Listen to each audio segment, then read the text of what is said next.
वो वीडियो इसलिए जो है वो कट गई थी क्योंकि फ़ोन में मेरे बहुत ज़्यादा समस्या आ गई है। सो इसी के कारण जो है वो ठीक से वीडियो जो है बन नहीं पाता। पर चलिए फिर भी कोई बात नहीं, हो सके तो आप अगर पहली बार देख रहे हो तो चैनल को सब्सक्राइब ज़रूर कर दें, और अगर दूसरी तीसरी बार देख रहे हैं तो फिर देखिए। मैं उसके बाद आपको ये थोड़ी ना कहूँगी मत देखिए, आप ज़रूर देखिए। बट अगर आपने चैनल को सब्सक्राइब नहीं किया तो यार चैनल को सब्सक्राइब कर दो, क्योंकि व्यू हमेशा सब्सक्राइबर से ज़्यादा आता है। देख के चले क्यों जाते हो यार। खैर छोड़िए, तो कहाँ पे थे। ला के फूले कमल दल को श्याम के सामने, यानी किसी फूले हुए कमल को तुम श्याम के समक्ष लाना, थोड़ा थोड़ा विपुल जल में व्यग्न हो डुबाना, और उसे थोड़े जल में डुबोना और फिर निकाल देना, फिर डुबोना और फिर निकाल देना। जो देना है भगनी जतला एक अम्बुज नेत्रा, और इस तरीके से तुमने बता देना कि एक अम्बुज नेत्रा यानी कमल के समान नेत्र वाली स्त्री आँखों को हो विरह विदुरा वारी में बोलती है। यानी इसमें श्रीमती राधिका जी कहना चाहती हैं कि वायु को कहती हैं कि अगर कोई खिला हुआ कमल है तो उसे शाम के समक्ष लाकर थोड़ा पानी में डुबोना और निकाल देना। इस तरीके से उन्हें पता चल जाएगा कि एक कमल नेत्र वाली स्त्री अर्थात श्रीमती राधिका जी अपने आँखों को बार बार पानी में डुबोती हैं, अर्थात बार बार आंसू उनके आँखों में आते हैं, वो उन्हें पोंछती हैं, फिर आते हैं फिर पोंछती हैं, अर्थात अपने नेत्रों को बार बार आंसुओं में डुबोती हैं, निकालती हैं, डुबोती हैं, निकालती हैं। धीरे धीरे लाना वहन करके नीप का पुष्प कोई, और प्यारे के चपलदृक के सामने डाल देना, ऐसे देना प्रकट दिखला नित्य आशंकिता हो, कैसे होती विरहवश में नित्य रोमांचित हो जाती। मैंने कुछ ज़्यादा अपने मन से छोड़ दिया, सॉरी। धीरे लाना वहन करके, और तुम धीरे धीरे एक नीप के पत्ते को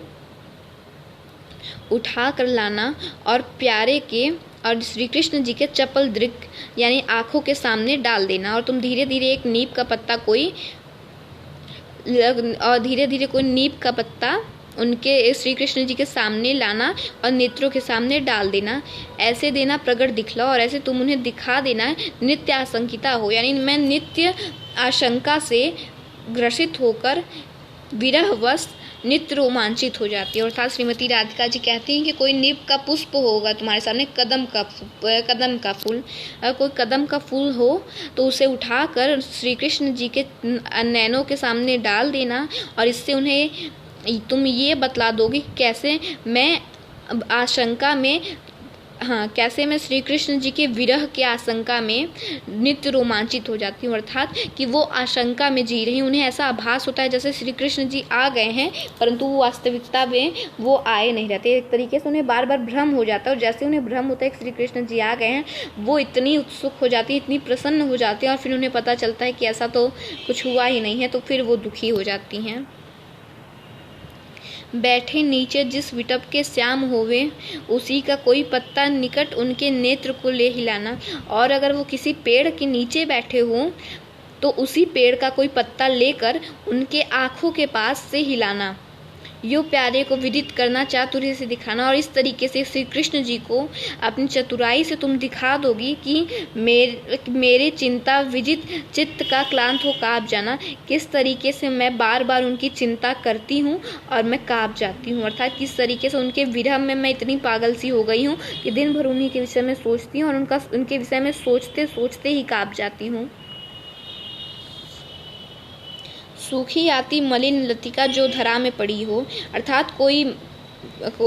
धूल में मिली हुई लता जो कि सूख रही हो, तो पावों के निकट उसको श्याम के ला गिराना, तो उसे लाकर श्री कृष्ण जी के पैरों के सामने रख देना। यूँ सीधे से प्रकट करना प्रीति से वंचिता हो, और तुम इस तरीके से उन्हें प्रकट कर दोगी कि उनके प्रेम से वंचित होकर, यानी उनके प्रेम को न पाकर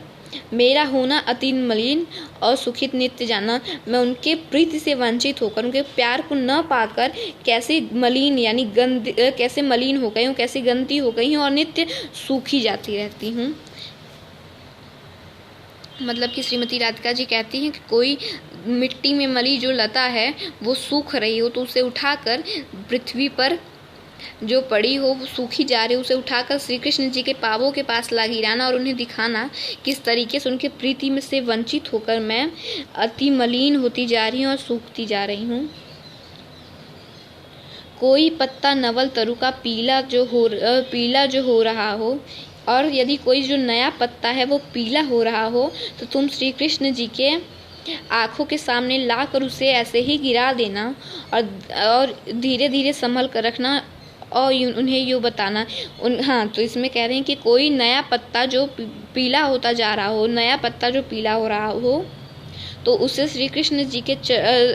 नेत्रों के सामने से लाकर धीरे धीरे रखना और उन्हें बताना कि किस तरीके से पीला होना प्रबल दुख से प्रोत्सीता सा हमारा मैं उनके विरह में किस तरीके से मैं उनके विरह में अभी से ही पीली होती जा रही हूँ। पीला होना यानी कि जो पत्ता है वो नवल पत्ता यानी कोई नया पत्ता जब पीला होने लगता है तो एक तरीके से मतलब वही कह रही हैं श्रीमती राधिका जी कि कोई नया पत्ता जिस तरीके से पीला हो रहा हो उसे उठाकर उनके चरणों के सामने रख देना। इससे उन्हें पता चलेगा कि उनसे जो है वो अलग होकर मैं भी जो है पीली होती जा रही हूँ। यानी कि अभी उनकी उम्र जो है वो जितनी भी उनकी उम्र हो वो कोई बुढ़ापा तो है नहीं, तो उनकी ये वयस्कों की उम्र है और इसके बावजूद भी वो उनसे अलग होकर जो है वो घुटती जा रही है। यानी दुख से उनका हाल जो है वो बुरा होता जा रहा है।